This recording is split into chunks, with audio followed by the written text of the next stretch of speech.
Hello, and welcome to The Forgotten King, an audio drama presented by Story Games. Let's tell a story.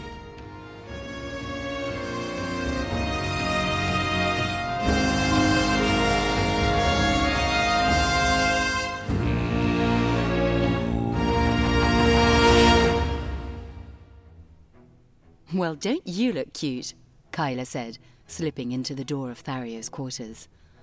Oh, I'm not so sure. These formal garments from Protos are a bit big for me and rather, well, it's hard to know what goes where. Thario looked down at the ensemble. The red and blue colours of the Arons looked well on him, though he did feel out of place in the fine linen, vestments and cape.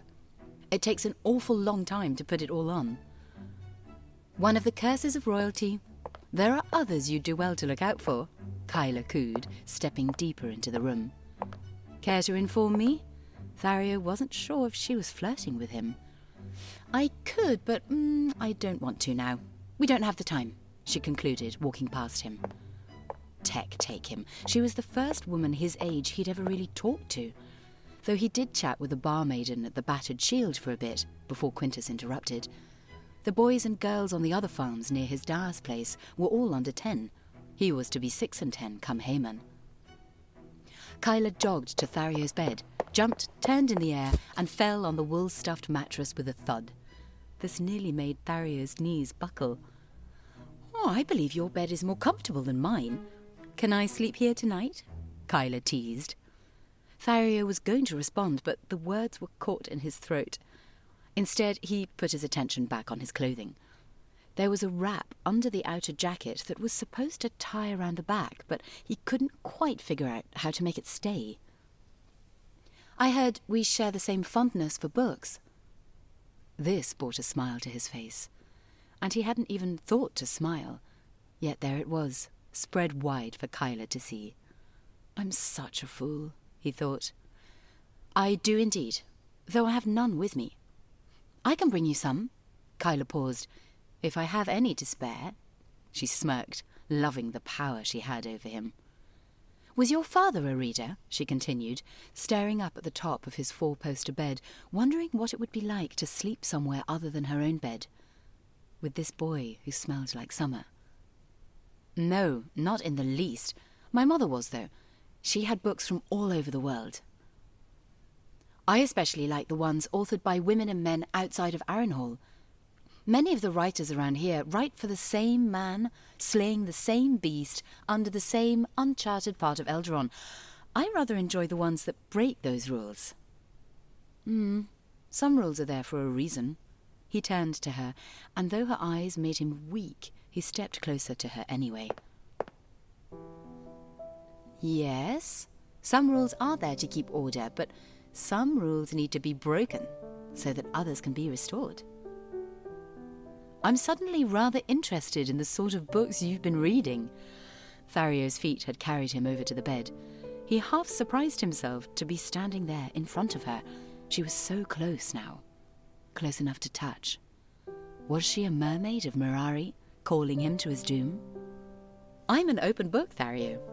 I'll bring you a violent knight's tale in the morning that my brothers love. Kyla sat up, slid off the bed and past Thario, leaving his unfinished garments looking sad. Can you help me figure out how to tie this? I'd be in your debt, he begged after her. I never tried nor cared to learn how to tie one of those ridiculous knots. Come to me when you want to learn how to wield a sword. Kyla pulled open the door and looked back at him. That's much more important. She left. And that was probably for the best. Thario's heart couldn't take much more. He fell back onto the bed, exhausted and elated at his first conversation with Kyla Aron. The Silver Lute was a place of renown in Arrenhall, a staple of the Middle Quarter, a theatre where common folk, nobility, royalty and wayward travellers spent their time. The stage was a wooden platform raised 4 feet off the ground. Large blue and red curtains hung from the rafters.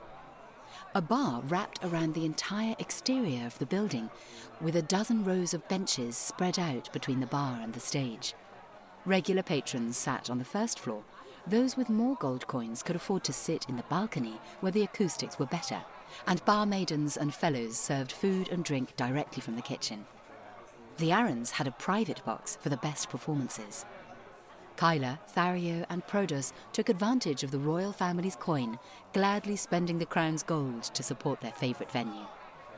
There was malt beer and honeyed wine, roast chicken and candied carrots, a haunch of deer, salted and smoked, exotic fruits from Southgate with pink and yellow skins and orange fleshy meat on the inside.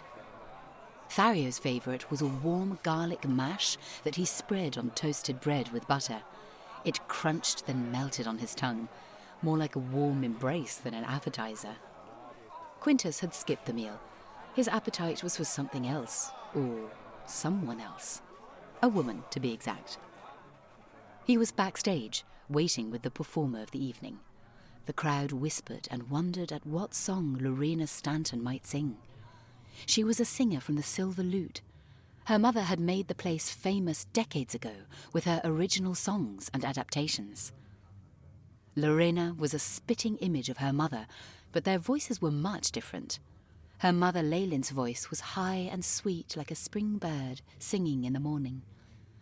Lorena's voice was powerful like a waterfall, belying her appearance. The girl was 24, with striking eyes, full lips, and light blonde hair that almost fell to her shoulders. Quintus couldn't take his eyes off her when she was around. "What will you sing tonight?"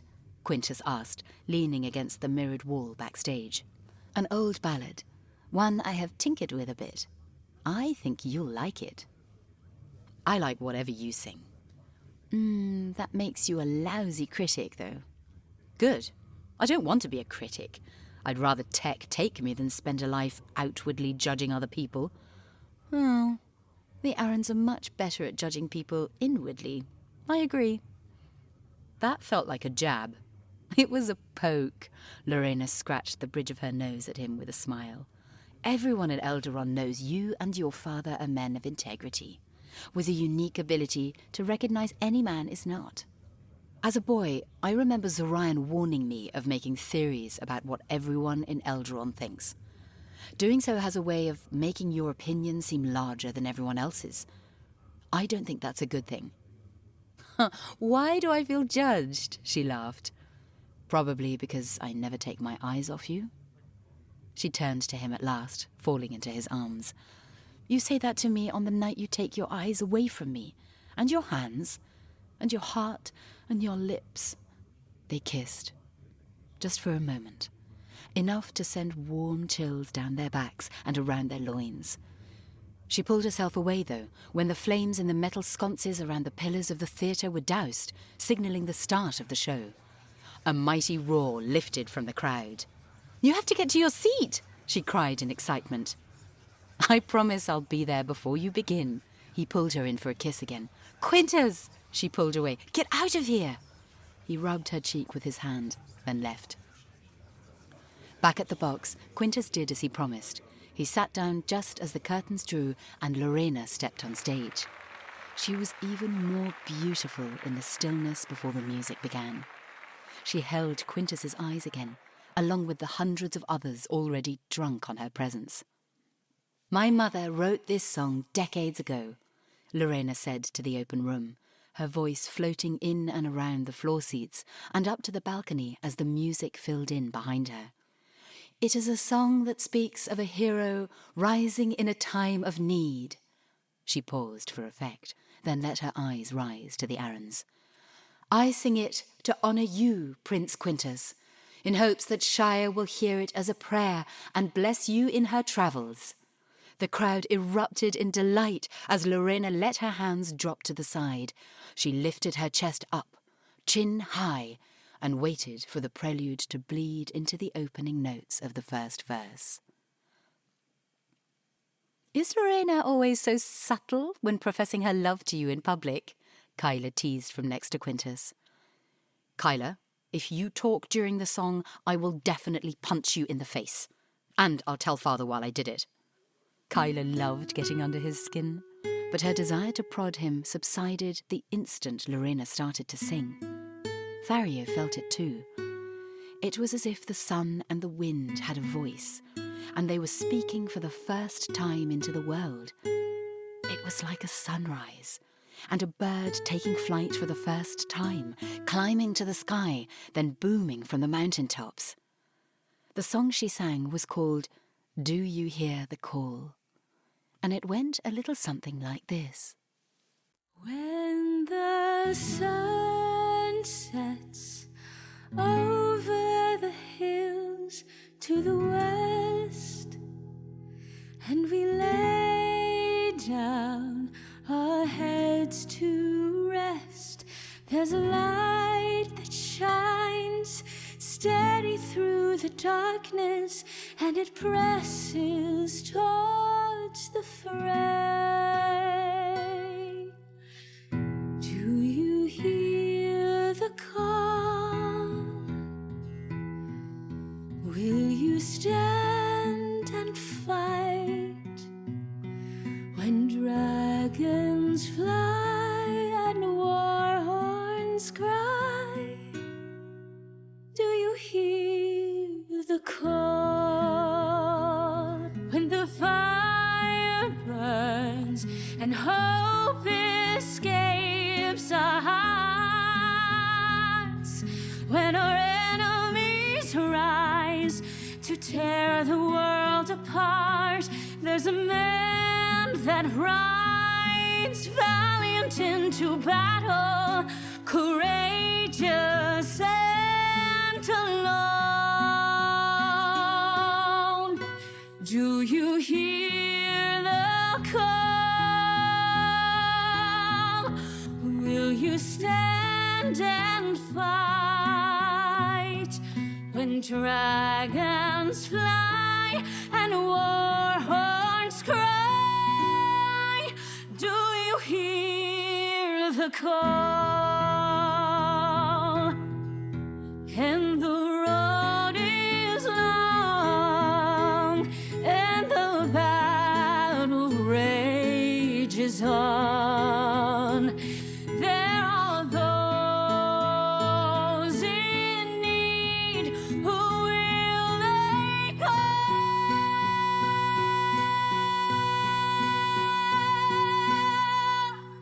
Do you hear the call? Will you stand and fight when dragons fly and war horns cry? Do you hear the call?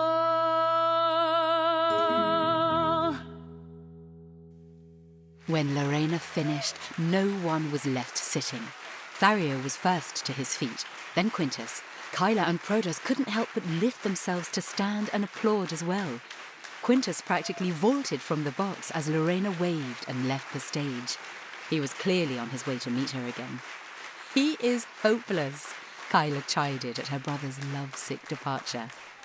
"We should see about hiring her to sing at the castle," Prodos offered to Kyla as the adoration from the crowd droned on. She'd become Quintus's wife within a day of her arrival, Kyla countered. "Father would make them sleep in separate beds." "Father isn't at home, and he goes to sleep well before the darker deeds of the night get going."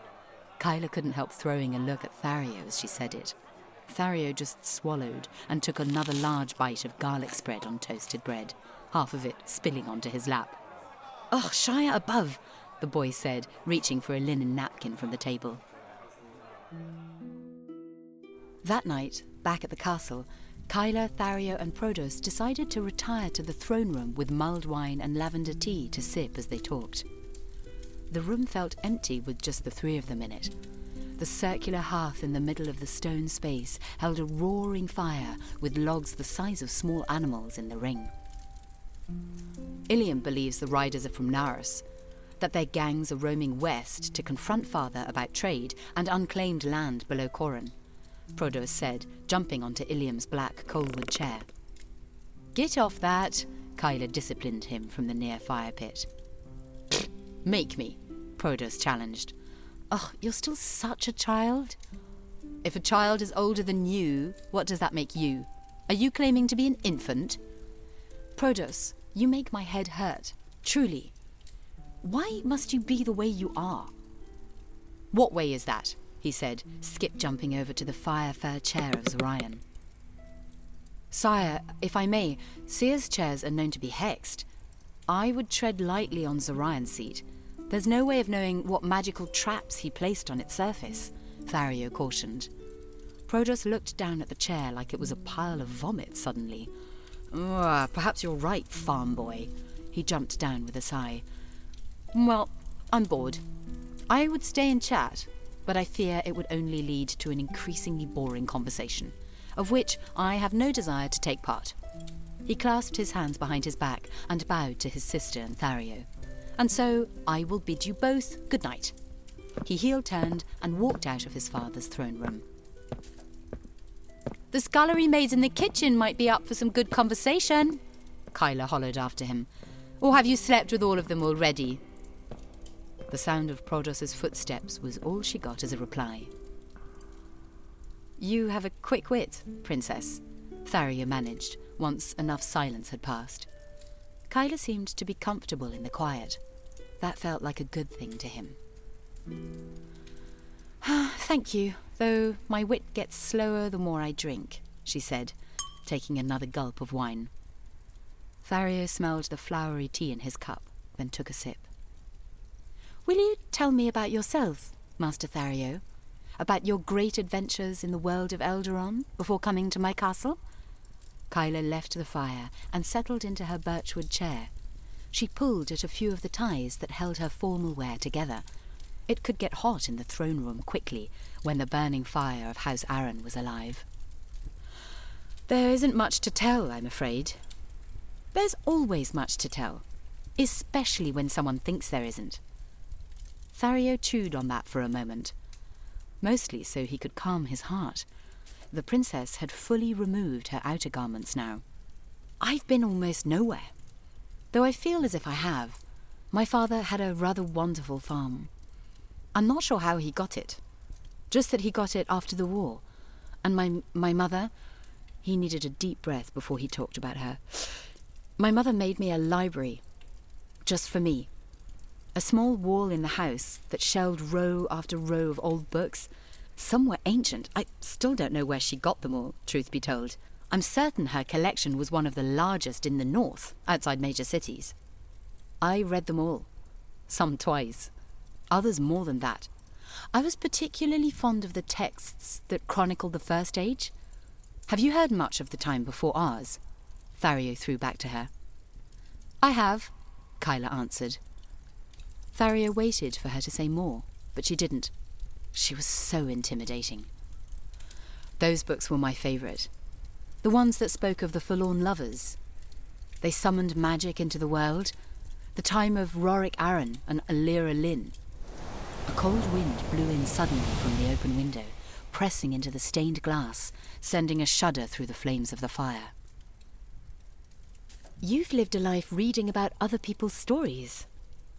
Yes, I suppose that's true, he admitted. How terribly sad. Why do you say that, I wonder?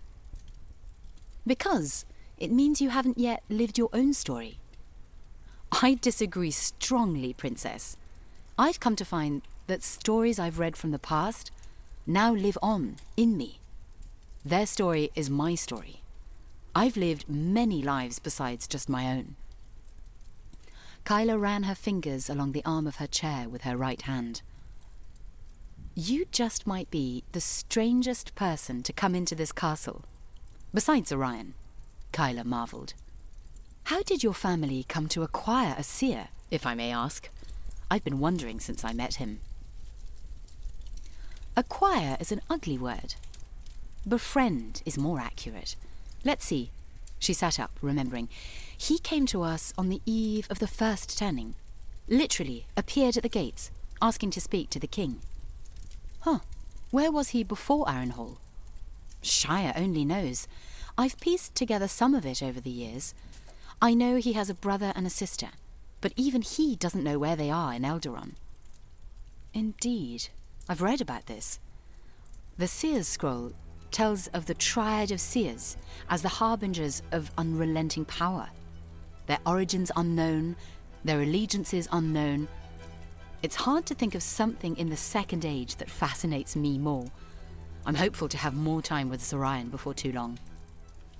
I can make it so. Kyla had that look in her eyes again, like she was getting ready to toy with Thario. I'd be very grateful. Are you grateful for me now? How do you mean? For my father's hospitality? Oh, very, very much. Very much. Yet, you are in his service. Another pawn in his ranks. Being a pawn is a matter of perspective.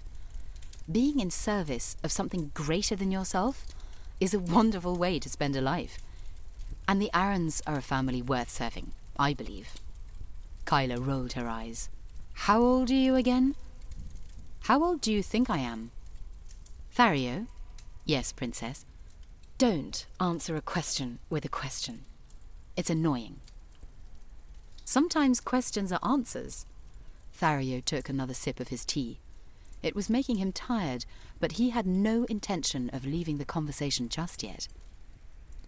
Can I ask you another question? Kyla stared at him hard. Can you? Don't play with me, farm boy. I was certain you were the one playing with me. Thario walked over and sat on Prodos's identical birchwood throne, next to Kyla's. Ask me your question. Kyla faced him fully, letting her eyes burrow into his. Would you serve me, like you swore to serve my father, if the time ever came? That's a morbid commitment to dream, Princess. Don't you think? Life is morbid, Thario. I thought a boy in your circumstances would have learned that by now. What are my circumstances? An orphaned boy, living with strangers in a castle that's not your home? Thario paused on that realization, sitting with the words bouncing around in his head. It may yet become my home, Princess, and you may yet become more than a stranger.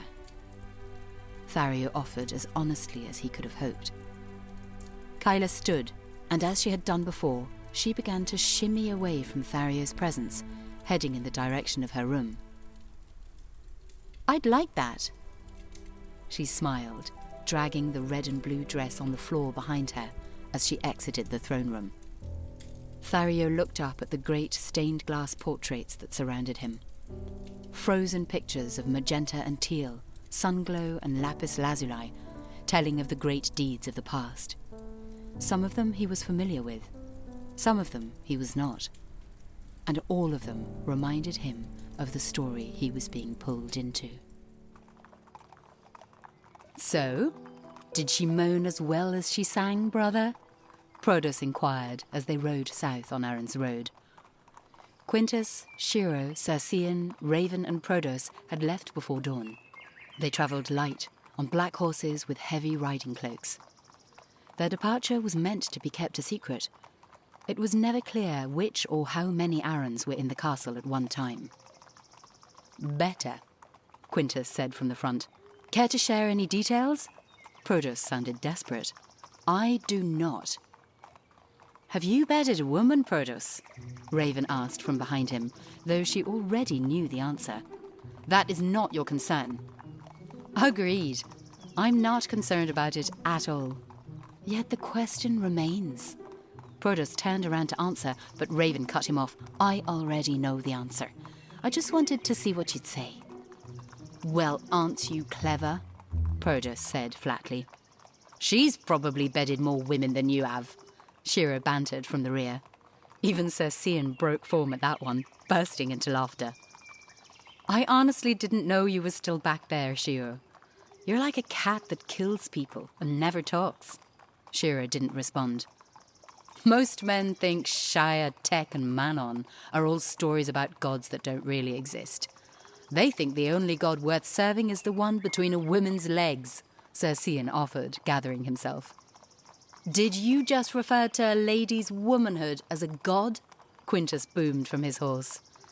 Circean knows that women have power, Raven said proudly, the same way a lioness does over her pride. I'm glad you came along, Raven. Protos bounced in his saddle. You're way more fun than Quintus on a long ride. The ride was about to end, though. It was near dusk, and the royal travellers needed a place to rest their heads for the night. In the near distance, the wayward inn waved at them like a friend on the side of the road. It was the planned spot for their sleep, and fertile ground to dig up whispers about these men from Narros who threatened the crown. The inn was a single-storey building made of old wood and warped shingles. What it lacked in outward charm, it made up for with fine food, drink and bedding. A common rest stop for adventurers traversing Eldaron from all directions, it lay north of Greenbarrow and south of the small mountains. Circean talked to the host inside the inn, securing them a table in the corner near a window with some extra gold coins. He sat with his back to the room. Raven sat with her back to the window, Quintus and Protos on either side. After warm bread, butter, and 4 mugs of crisp golden ale were placed before them, Quintus pulled the fellow serving them close enough to whisper. He slipped a gold coin into the lad's tunic as he spoke. "It's a fine night for banter in a tavern, wouldn't you agree?"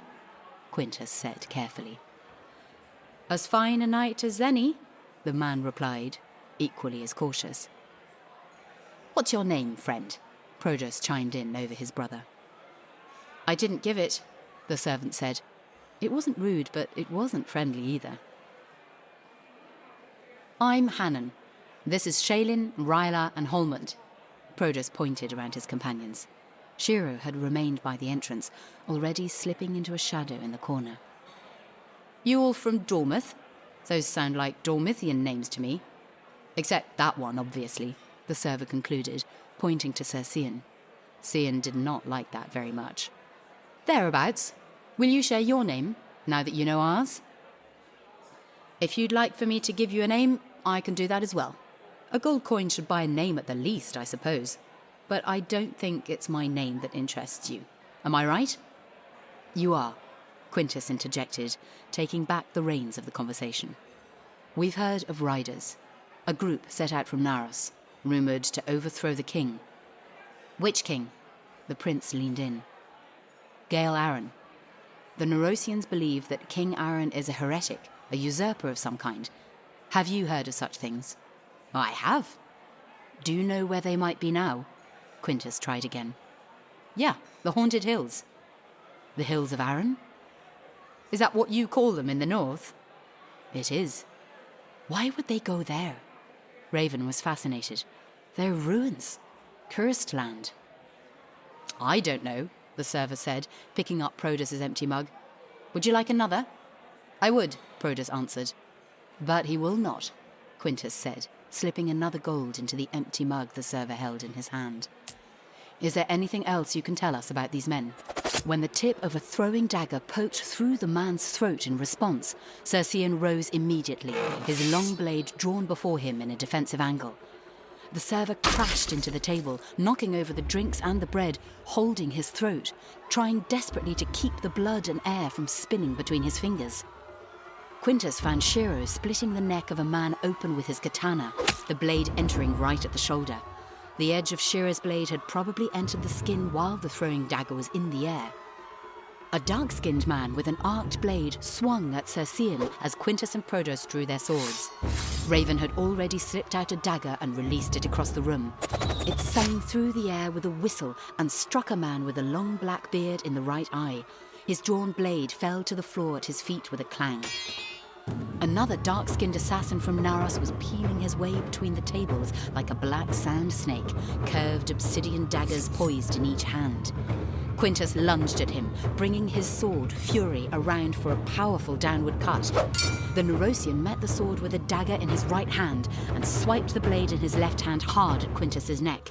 Quintus dodged, parried, and shifted his weight so that his right shoulder ploughed into the attacker, knocking him back and to the side. The two of them regained their balance, their blades parting as Protos slid past Circean to join his brother. "Can I give those daggers to my little sister when you die?" Protos goaded from the left of Quintus. "I'd be glad to give them to Kyla myself, you little swine." Being responsible for her death would bring me a lifetime of riches in the city of sand, the Narrasian hissed back as he switched the blades in his hands, playfully tossing them through the air.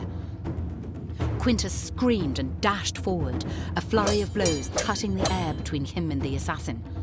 Narrasian had pegged his attacker's sword arm under his own left arm while the man fumbled against the wall for positioning.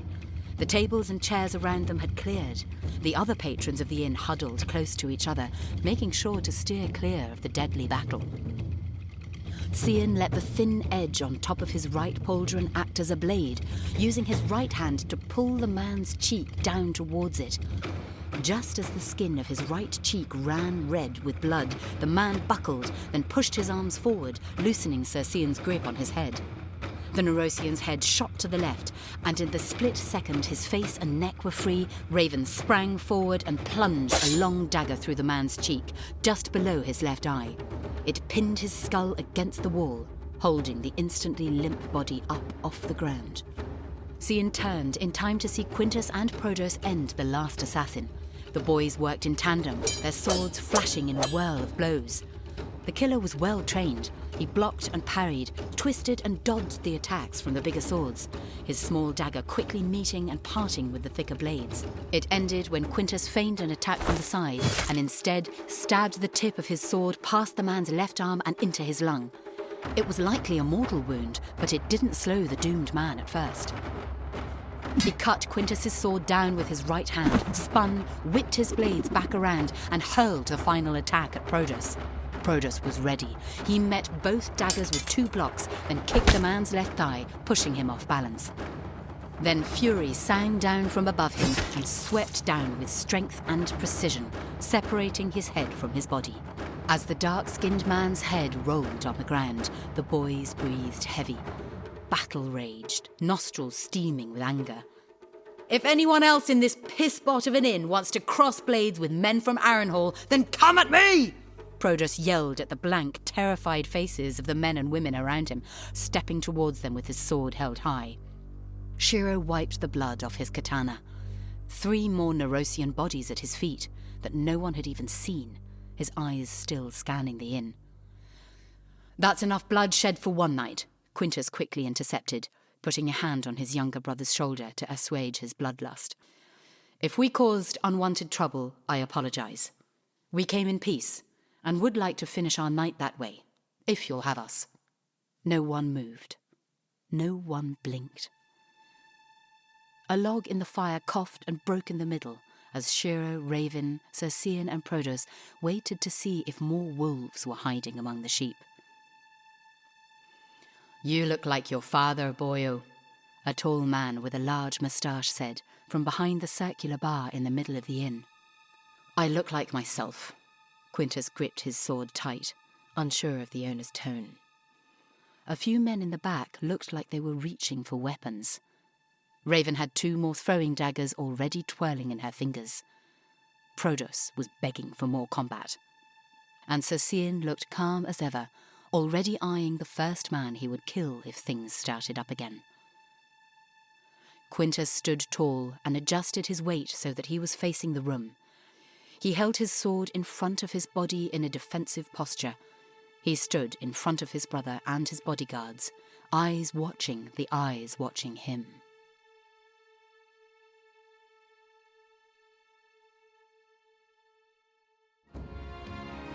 The Forgotten King was created and written by Michael Stagliano. Story by Michaela Oberhofer, El Silito, Matthew Pajan, Maisie Fote, Matthew O'Connell, and Steven Stagliano. Voice narration by Kitty Liddon. Sound design and scoring by Chris Kirk. Produced by Greg Wood and Emil Hanton. Do You Hear the Call was performed by Nina Herzog and arranged by Steven Stagliano.